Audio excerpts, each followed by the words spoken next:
침묵 한 걸음 앞의 시 자코메티와 김수영 두 번째 낭독을 이어가겠습니다. 챕터는 3번입니다. 첫 번째 낭독에서 몸 상태가 안 좋아 기침소리가 들어갔지만 그 기침소리도 저의 한 역사라고 생각하고 지우지 않았네요. 일단 낭독해 보겠습니다. 3번 작품 그를 바라보는 일. 누구든지 매혹되었을 때 그는 그가 보는 것을 사실은 보고 있지 않다. 오히려 이것은 즉각적 인접성 속에서 그를 만지고 비록 이것이 그와 절대적으로 거리를 두고 있음에도 그를 사로잡고 그를 놓아주지 않는다. 매혹은 근본적으로 중성의 비인칭적 현전에 미정의 그 누구에게, 얼굴 없는 거대한 어느 누구에게 관련되어 있다. 매혹은 시선이 맺고 있는 관계, 시선 없고 윤곽 없는 깊이와 맹목적이기에 보게 되는 부재와 맺고 있는 그 자체로 중성의 비인식 관계이다. 이 글은 모리스 블랑쇼의 문학의 공간에서 인용한 겁니다. 동생 디에고의 얼굴을 그리거나 조각으로 만들 때 자코메티는 포즈를 취하는 순간부터 대상의 얼굴을 알아볼 수 없다고 고백한다. 작업을 진행하는 동안 그게 누구인지 그 정체를 알 수 없다. 익숙한 것 앞에서 망각의 강을 건넌 후에 자코메티는 동생 디에고를 보고 있지 않았다. 그를 바라보는 일은 단순하지 않다. 나에게서 그에게로 찾아가는 길이다. 아상에서 벗어나는 일이다. 나를 탈출하는 일이고 그에게 도착한 이후 다다랐던 지점에서 탈영토화하는 일이다. 이 과정은 중성적이고 비인칭적이다. 이 과정에서 그가 누구인지 모르는 상태에서의 낯선 그가 눈앞에 등장한다. 대상에 도착하기 전에 원래의 대상이 지워진다. 그는 누구인가? 누군가 있다. 내가 홀로 있는 곳에 홀로 있다는 사실에 그것은 나의 시간이 아닌, 너의 시간이 아닌, 공동의 시간이 아닌, 하지만 어느 누구의 시간이 죽어버린 시간 속에 내가 속해 있다는 것을 말한다. 어느 누구는 아무도 없을 때에 여전히 현존하는 자이다. 어느 누구는 얼굴 없는 그, 사람들이 제각기 그 일부를 이루는 그 누구이다. 그는 예술가와 대상 사이에 존재하는 어느 지점에서 새롭게 발견되는 비인칭적 존재이다. 타자의 시선과 공간이 제거된 상태에서 만나게 되는 존재자이다. 고독하다.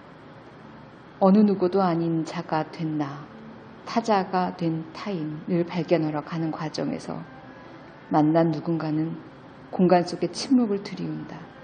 그리하여 내가 존재하는 곳에서 나는 더 이상 나에게 말을 건넬 수 없고 나에게 말을 건네는 자는 나를 말하지 않고 그리고 그는 그 자신이 아니다. 누구인지 모르는 과정에서 길을 잃는 자가 되어 작가는 알 수 없는 그를 찾는다. 고독한 가운데 직면하게 되는 그는 타자이자 나이다. 그러므로 매혹은 고독의 시선, 끊이지 않는, 끝나지 않는 시선이다. 그 시선 속에서 맹목 또한 여전히 시각이다. 더 이상 본다는 것의 가능성이 아니라 보지 않는다는 것의 불가능, 그 자체를 보이게 하면서 끝나지 않는 시각 속에 언제나 지속되는 불가능으로서의 시각이다. 자코메티는 나는 디에고의 얼굴에서 내가 보이기 시작했다고 말한다. 동생 디에고를 그리면서 비인칭적 누군가를 만나고 그 안에서 또 다른 나를 만나게 된다. 문학 역시 나에게서 그에게로 가는 길 위에 있다. 카프카는 자신에 대한 관찰에서 견딜 수 없는 현실을 넘어 또 다른 세계, 자유의 세계로 이르는 드높은 관찰로 가는 해방의 통로를 발견한다고 말한다. 작가가 된다는 것은 나를 말하기를 거부하는 것일지도 모른다. 나를 제거하는 일이 그를 찾는 출발점이 될 게다. 카프카는 나를 그로 대체할 수 있을 때 무척 기뻐했다고 한다. 그때라야 문학에 들어섰다고 말한다. 그러므로 작가는 아무것도 아닌 비어있는 공간에 자리하는 존재자가 된다. 아무것도 아닌 상태에서 나에게서 그로 가는 고독한 과정에서 아무것도 아닌 자가 되어 다른 세계를 여는 사람인데다. 그러므로 바라본다는 것은 세계를 여는 행위가 된다. 수동적인 태도로 눈꺼풀만 뜨는 것이 아니라 적극적인 의지로 모험을 떠나는 일이다. 모험은 끝나지 않는 여정을 포함한다. 그 과정이 치열하고 엄숙해야 다른 세계가 열린다. 다시 한번 다른 차원으로의 도약이 가능하다. 다른 세계가 열리는 관찰은 이전에 시작했던 관찰이 아니다. 나선형의 다른 지점, 질적 축적이 쌓인 드높은 관찰이다. 색다른 통로가 열린다. 바라봄 속에 또 다른 바라봄의 세계가 열리고 그 열린 세계 속에 다시 관찰하며 새로운 공간이 펼쳐진다. 자코메티의 조각을 바라볼 때 우리는 조각이 가진 생명체와 영원성 때문에 그 조각들을 절대적으로 바라본다. 관람객은 그 시선에 이끌린다. 자코메티가 캐롤린에게 매혹당하였던 것처럼 시선 속의 시선으로 우리는 홀림을 당한다. 환원되는 것이 아니라 환원을 벗어난 환원할 수 없는 것으로서 공간 속에서 조각들은 공간을 다룰 수 없는 깊이가 아닌 깊이, 이미지라는 것의 깊이로 바꾸어 놓음으로써 공간의 주인이 된다. 우리가 조각들을 환원할 수 없는 것으로 바라보게 되는 이 지점은 우리를 무한에 위치하게 하는 지점, 여기가 그 어느 곳과도 일치하지 않는 지점이다. 자코메티는 일본 철학자 야나이 하라를 모델로 삼아 작품을 만들었다. 야나이 하라는 그의 아내 아네트와 사랑에 빠졌던 일본 철학자이기도 하다. 자코메티는 당시 작업 과정을 이렇게 진술한다. 내가 당신의 얼굴을 그린다는 것은 아무도 탐험하지 않은 미지의 세계 속으로 들어간다는 뜻이고 우리는 함께 그 모험 속을 들어가려는 참이요. 바라봄의 세계에서 미지를 찾아 헤매는 일은 몽롱한 환상의 세계로 빠지는 것과 같다. 그 지점에 다다를 때 시선은 스스로 구멍을 찾는다. 어느 차원의 어느 지점에서 만날지 모르는 낯선 영토를 찾아간다. 그 영토를 만나기 위해 촉수를 고추세우고 방황한다. 그 길은 끝이 없다. 나에게서 그에게로 가는 길, 그에게 다가갔다가 나에게 돌아오는 길, 이것은 침묵의 운동이다. 벗어나려는 원심력과 그에게서 나에게로 돌아오는 구심력을 가진다. 이 운동은 원반 던지기처럼 작품을 시작할 때마다 반복된다. 끊임없는 운동은 그 자체로 무한성을 가진다. 해결되지 않은 미스터리처럼 반복되고 무한 변주된다. 끝을 알 수 없는 지점으로 여행을 떠나는 일에 창작자와 대상이 동시에 하나의 곡을 완성한다. 더불어 협주하며 시선을 주고받으며 투쟁한다. 치열하게 주고받던 시선은 그 자체로 영원성을 획득한다. 미루에서 건져올린 작품은 뒤늦게 태어난다. 묘사가 있는 그들의 모습을 재현하는 게 아니듯이 조각은 죽음의 공간에서 생의 차원으로 건져 올려진다. 구체적인 공기가 낱낱이 발현되고 얼굴은 내밀한 감정과 사건을 품고 오롯이 부활한다. 자연스럽게 건져 올린 형상은 주변의 공기를 집어삼킨다. 작품은 전시장의 허공을 끌어당기고 흉상의 시선은 관람객의 눈빛을 훔친다. 어느 장소에 놓이건 생명을 얻은 영원함을 얻은 조각품은 그 자체로 존재의 존재자가 된다. 조각 작품은 그 자체로 절대적이다. 소멸하는 인간보다 영원하게 살아남아서 지금 여기 우리 앞에 있다. 마치 저 먼 미래에서 다가오는 예언자처럼, 저 먼 과거에서 불려나온 이집트의 미라처럼, 해골만 남은 인도 수행자의 육신처럼 저 스스로 존재한다. 자코메티의 시선은 무한에 위치하게 하는 지점에 있고 그 어느 곳도 일치하지 않는 지점에 가 닿는다. 그곳에서 숨쉰다. 단순히 숨을 쉬는 게 아니라 새롭게 만들어진다. 예술가의 영혼이 담긴 숨을 저장하여 그 숨을 동시에 뱉어낸다. 전시장에서 자코메티의 숨과 대상의 숨과 그 시간을 뛰어넘은 숨이 관람객의 숨과 뒤섞인다.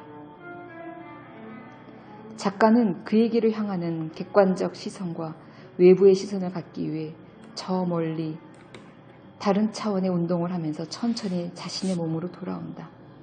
그에게로 갔다가 자신의 홍채로 돌아온다. 한상여행을 마치고 돌아오는 일. 그 과정에서 나는 낯선 나가 돌아올 영토를 마련한다. 이 과정에서 작가는 사라진다. 글쓰기에서도 나타나는 일이다. 글쓰는 자는 끊임없이 사라지는 존재이기 때문이다. 백지 위에서 죽는 자이기 때문이다. 빈 텍스트 위에서 죽지 않으면, 비인칭적 죽음을 겪어나가지 않으면 낯선 시간을 경험할 수 없다. 낯선 얼굴을 만날 수 없다. 글을 쓰는 자는 나르시시즘적인 주체를 사라지게 하고 끊임없이 미지의 공간을 여는 역할을 하는 자에 불과할지 모른다. 다가올 누군가에게 미지의 자리를 내어주는 사막 속의 낙타일지도.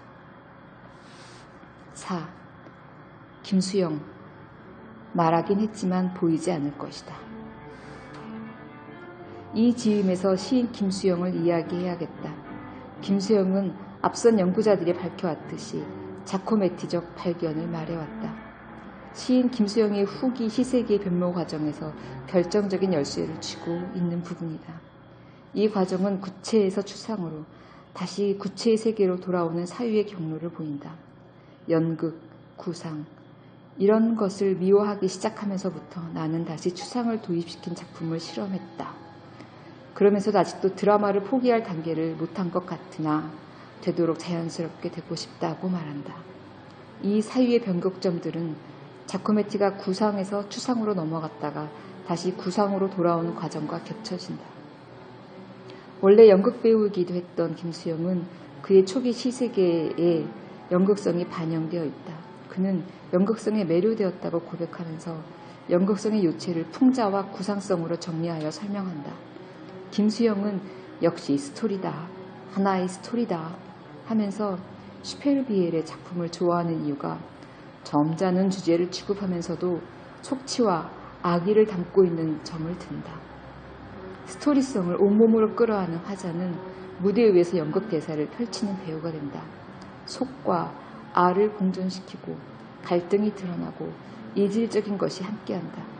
그러나 김수영은 시적 연극성의 또 다른 근간인 구상성은 한편으로는 시의 추상적이고 관념적인 진술들이 나타나는 것을 차단하는 방편이 되지만 시적 대상에 대한 관심을 예각화함으로써 시인의 관심이 사회적인 것에까지 확장되는 데 일정한 방해가 되기도 한다고 판단한다.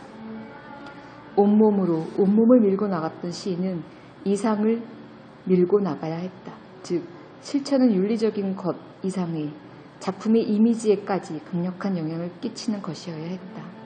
이것이 현대의 순구이다. 익히 알려진 유명한 표현을 빌어오면 다음과 같다. 시인은 영원한 배반자다. 촌초의 배반자다.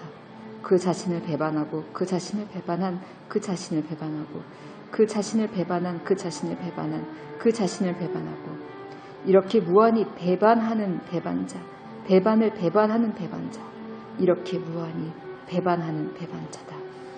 시인은 텍스트 위에서 배반하며 죽는 자이다. 시인은 배반하며 관찰한다. 시인은 지으며 바라본다. 시인은 잊으며 새로 짓는다. 시인은 망각하며 떠난다. 시인은 배반하며 미지 속으로 그 자신을 던진다. 온몸을 던진다. 몸을 던지고 지우며 배반하고 죽는다. 이 과정에서 시인은 그 자체가 이미지가 된다. 눈이라는 시를 읽어드릴 건데요. 이 시는 가로쓰기가 아니라 세로쓰기입니다. 기욤 아폴리네르의 비라는 작품처럼요. 그것을 감안하고 들어주시기 바랍니다. 눈이 온 뒤에도 또 내린다. 생각하고 난 뒤에도 또 내린다. 응아하고 운 뒤에도 또 내릴까? 한꺼번에 생각하고 또 내린다. 한 줄 건너, 두 줄 건너 또 내릴까? 폐허에 눈이 내릴까? 내 머리는 자코메티의 이마를 다이아몬드같이 둘러싸고 있다. 여기 히데우스의 뜻은 몸소리 나도록 싫다는 뜻이지만 이것은 가령 보이지 않는다라는 뜻으로 해석하여 to away from을 빼버리고 생각해도 재미있다. 나는 나를 비롯하여 범백의 사이비 시인들이 기뻐할 것이다. 나를 비롯하여 그들은 말할 것이다. 나는 말하긴 했지만 보이지 않을 것이다. 보이지 않으니까 나는 진짜야 라고. 이에 대해 심판해 줄 자는 아무도 없다. 지금까지 읽어드린 부분은 김수영 전집 2권에 있는 시인의 정신은 미지의 나의 시 정신과 방법을 읽어드렸습니다. 이 시를 자코메티적인 상황으로 읽어보자. 나에게서 그로 가는 길목에서 우리도 같이 길을 잃어보자.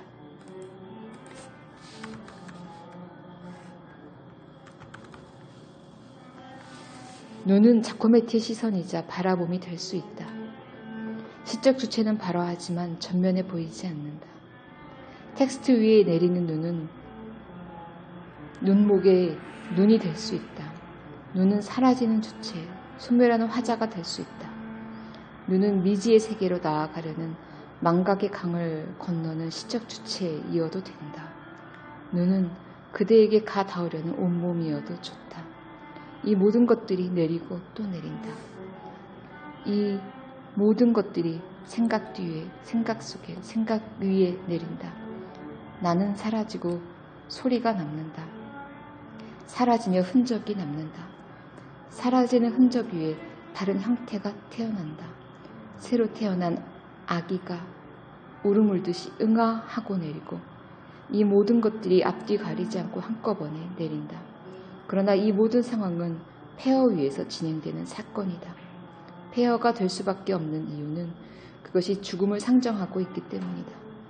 죽음과 생을 동시에 사유하고 동시적으로 끌어안고 동시적으로 껴입은 상태에서 존재는 숨을 쉰다. 그렇기에 이 비인칭 공간은 이미 폐허이고 눈이 내리고 내려도 폐허가 될 수밖에 없다. 의문문으로 끝을 맺는다. 폐허에 눈이 내릴까? 모를 수밖에 없다. 글쓰는 자로서 자의식이 가득한 문장 위에 한 줄 건너 두 줄 건너 또 내릴까? 라고 묻는다. 나는 말했지만 보이지 않을 것이기에 어느 순간 미지의 어느 지점에 도착할지 모른다. 미지의 장소에서 낯선 목소리가 들려올지 모른다. 그러므로 단지 물을 뿐이다. 주체의 자리를 미지의 영역으로 끝까지 몰아붙이기 위해 질문한다. 가자. 더 가야 한다고. 무한 반복되는 운동 속에서 존재 사이에 침묵이 흐른다. 가볍고 가벼운 발자국과 같은 눈이 내리는 사이, 그 어떤 다른 것이 되어 흩날려도 되는 사이 침묵이 흐른다. 시는 하나의 수련이다.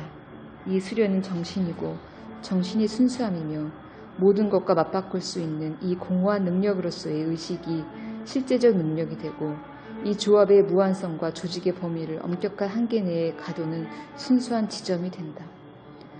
모리스 블랑슈가 말했듯이 시인은 공허한 능력의 소유자이다.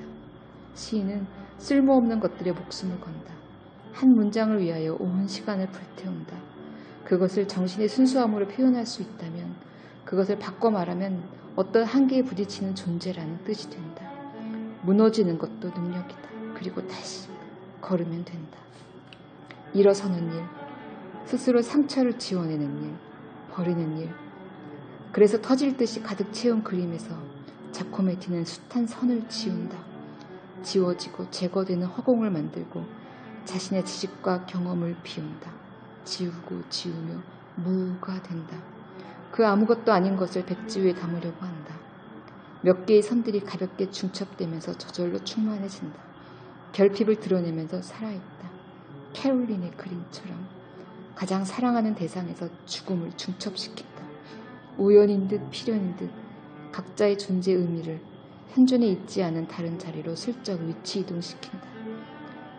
그 선은 탈물질화된 존재들이다. 자코메티의 선들이 사라지면서 리얼리티를 벗어난다. 지워질수록 영원성을 얻는다. 시인 김수영의 시작 노트에서 사실주의적 본체를 터득했을 때 비로소 비사실애로 해방된다는 것과 일맥상통한다. 바라보고 바라보면서 또 다른 드높은 관찰로 가는 해방의 출구를 연 셈이다.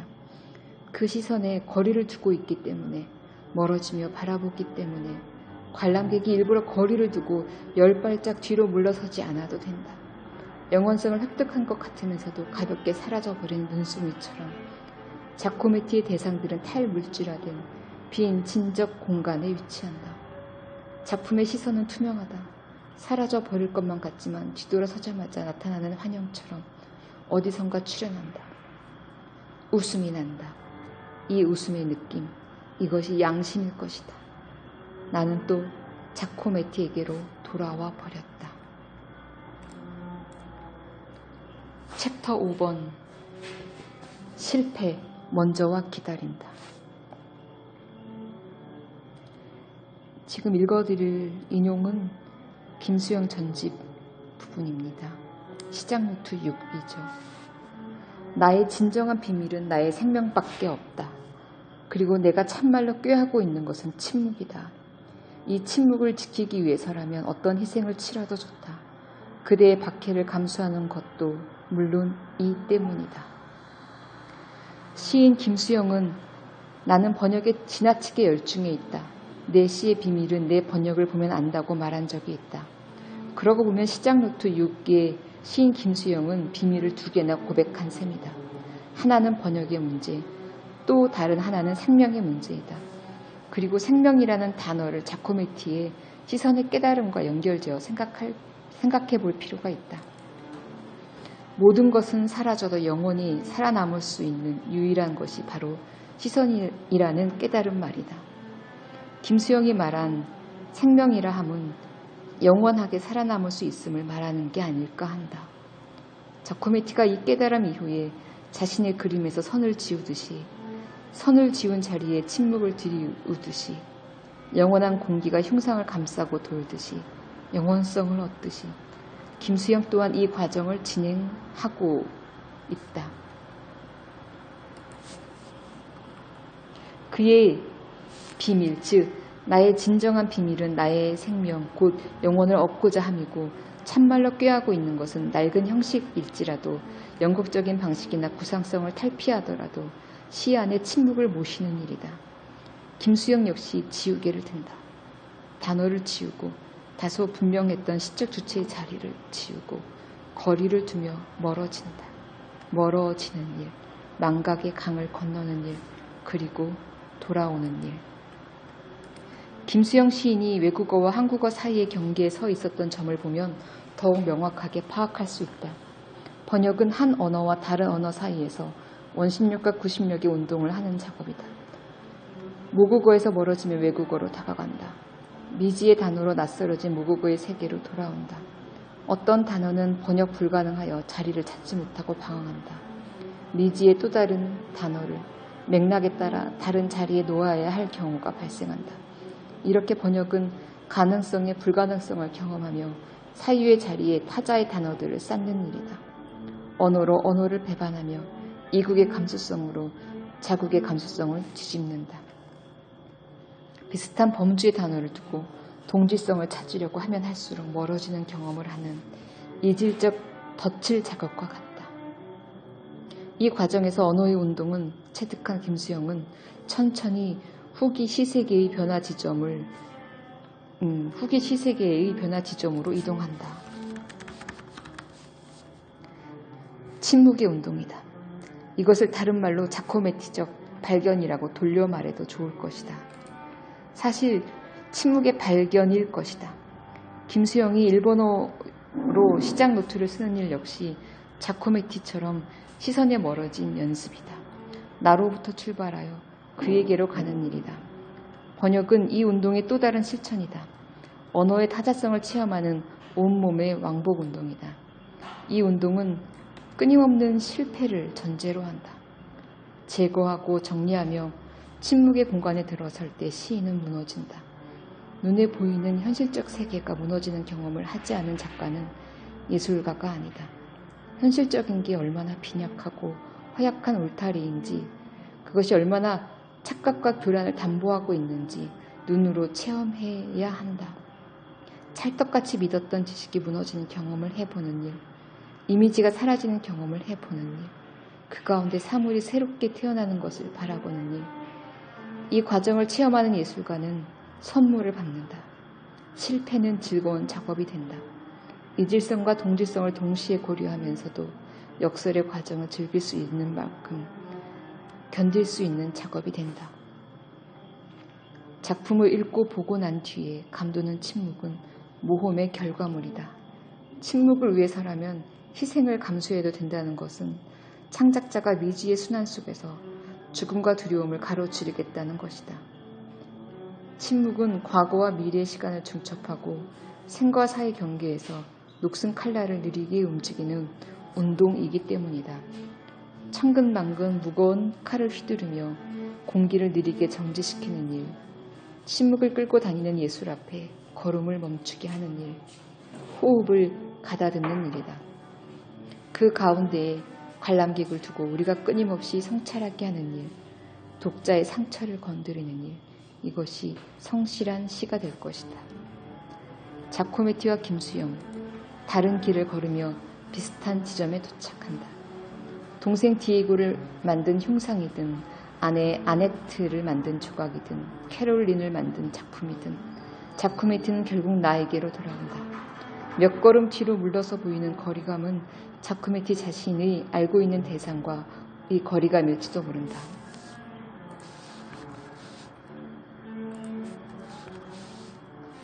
이 거리감이 비어있는 공간을 만들고 침묵을 들이우고 대상을 다시 바라보게 하는 낯섦을 만든다.